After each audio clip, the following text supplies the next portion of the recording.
అన్నట్టు ఎంత senior most professional దొంగోడైనా సరే దొంగతనం చేసినప్పుడు ఆగమాగంలా ఏదో ఒక చిన్న క్లూ అన్న మర్చిపోతాడు. పోలీసు వాళ్ళకి ఆ ఒక్క క్లూ సరిపోతుంది. దొంగను దొరకబట్టేందుకు ఆ క్లూనే మస్తు యూజ్ అవుతుంది. కానీ కామారెడ్డి జిల్లా పిట్లం మండల కేంద్రంలో నగల దుకాణాన్ని దోసుకున్న ఈ దొంగోడు ఎవడో కానీ ముదుర్లకే ముదురు ప్రొఫెషనల్ దొంగోడే అనిపిస్తుందో వల్ల. చిన్న క్లూ కూడా దొరకనియద్దని ఎంత కేర్ తీసుకుంటా పని పూర్తి చేసిండో చూస్తే పర్షానవుడు పక్కా. కామారెడ్డి జిల్లా పిట్లం మండల కేంద్రం ఇందిరానగర్ చౌరస్తాలున్న శ్రీ నరసింహ నగల దుకాణం ఇది.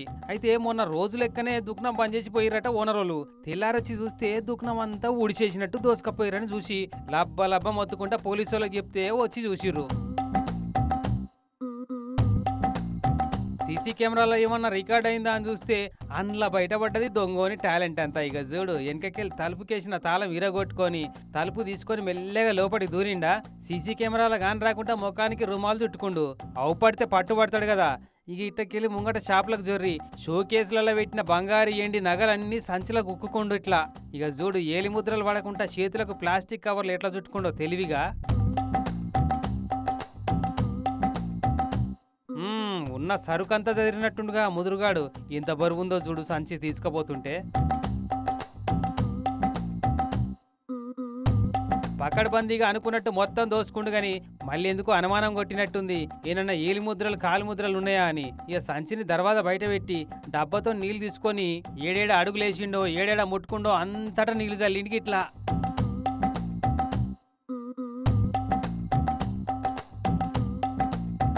పట్టుబడకుండా వీడు తీసుకున్న కేర్ చూసి పిట్లం పోలీసు వాళ్ళే షాక్ అయ్యారు కావచ్చు. వాసన చూసి పసిగట్టే స్నిఫర్ డాగ్ వచ్చినా గుర్తుపట్టడు కష్టమే. ఇక చూడురి వీడు ఎంత ముదిరిపోయిన దొంగతనాలల్లా.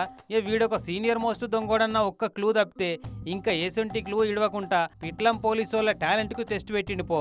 అయితే ఎక్స్పీరియన్స్ ఉన్న ప్రొఫెషనల్ దొంగోని పనితనం గట్లుంటే ఎక్స్పీరియన్స్ లేని దొంగోని పనితనం గిట్లుంటది. ఇగో సికింద్రాబాద్ ఏరియాలో ఓ ఇంట్లోకి దూరి ఫోన్ కొట్టేసి పారిపోతుండట. ఈ ఇంటోళ్ళకి మేలుకొచ్చి ఎవడ్రా నువ్వు అని గట్టిగా లొల్లి పెట్టంగానే దెబ్బకి అదురుకొని మెట్ల మీకలు జర్ర జారి పుర్రె వలిగిందట పోరంది. పాపం దవాఖానికి వేసుకపోయారట దొంగోని.